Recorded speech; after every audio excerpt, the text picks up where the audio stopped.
Hi there.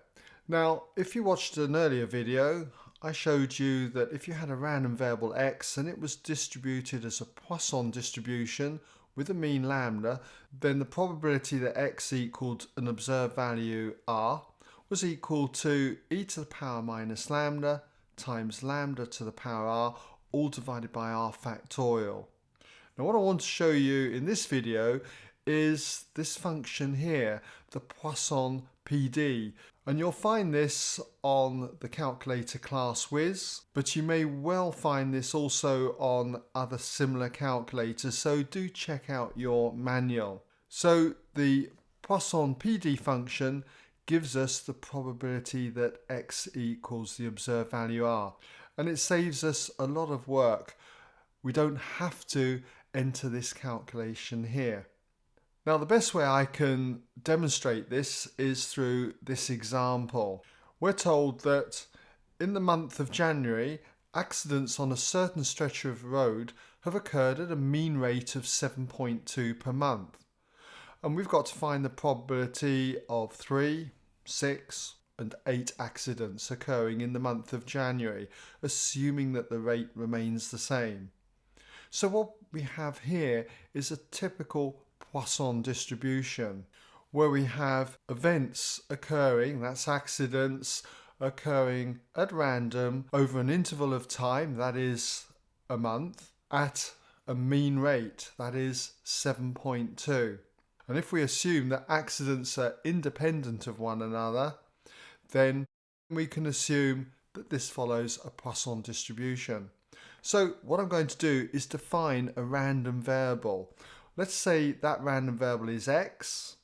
Let x be the random variable, the number of accidents per month, where x is distributed as a Poisson distribution with mean 7.2.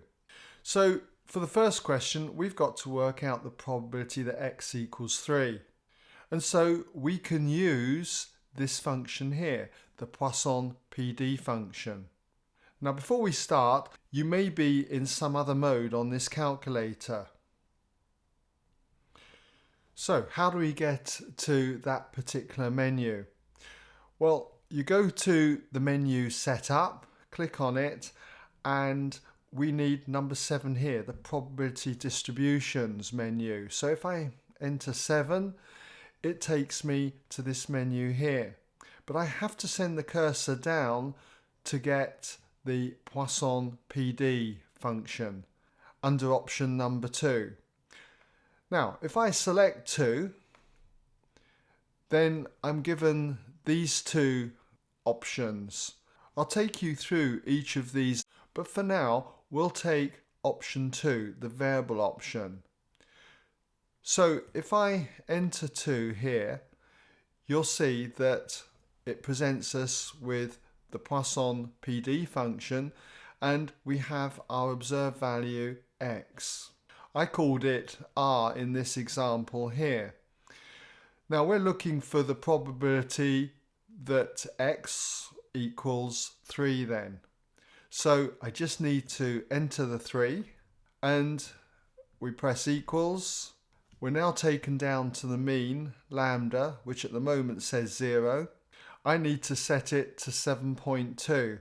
So if I enter 7.2, press equals, then press equals again, you'll see that I get the probability. That's the probability that x equals 3. And I achieve that using the variable option. The probability that x equals 3 then turns out to be 0.04644 and so on. Now you could do this by using this formula here, and I'll leave you to check it out. You can verify it by doing the calculation e to the power minus 7.2 multiplied by 7.2 to the power 3, all divided by 3 factorial. And you should find you get this answer here, but it's going to take a little longer to do.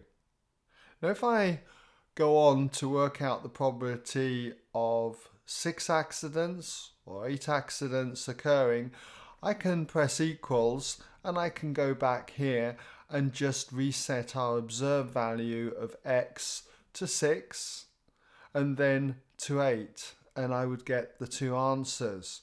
So if I was to enter 6 there and just press equals, the mean stays the same at 7.2, press equals again, I've got 0.1445 and so on for the probability that x equals 6. And I could go back and I could change that to 8 now and do much the same. But what I want to show you is another way. We used the variable option to work out single values. But if faced with a question like this, where we've got 3 values we've got to find, 3 probabilities from a Poisson distribution with the same mean, then if we go to the list option, we'll be able to work all of them out in one go, as I'll show you. So if we go back to the Poisson PD, option 2 here, by pressing 2, it takes us to this menu where we've got number 1 is the list and number 2 is the variable. We used the variable option last time.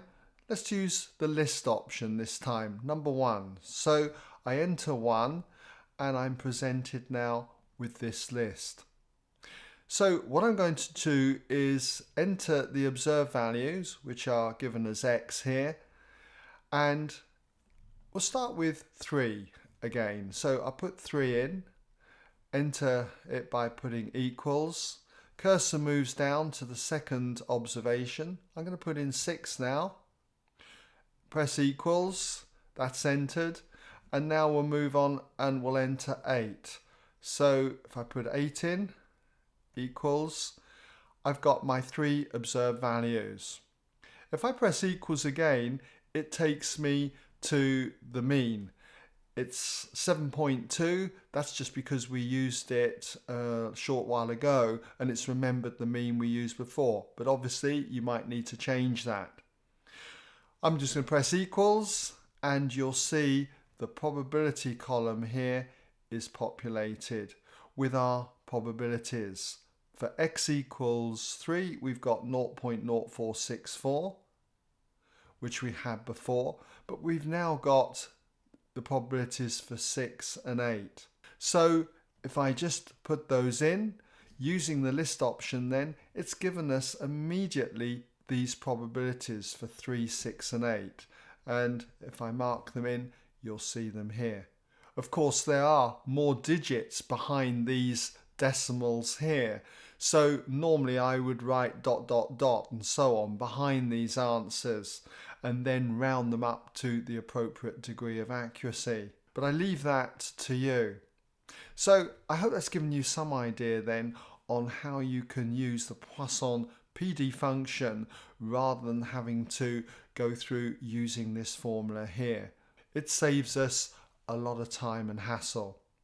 Okay, so thanks for listening, and hopefully I'll have your company again if you're having problems on any other topic.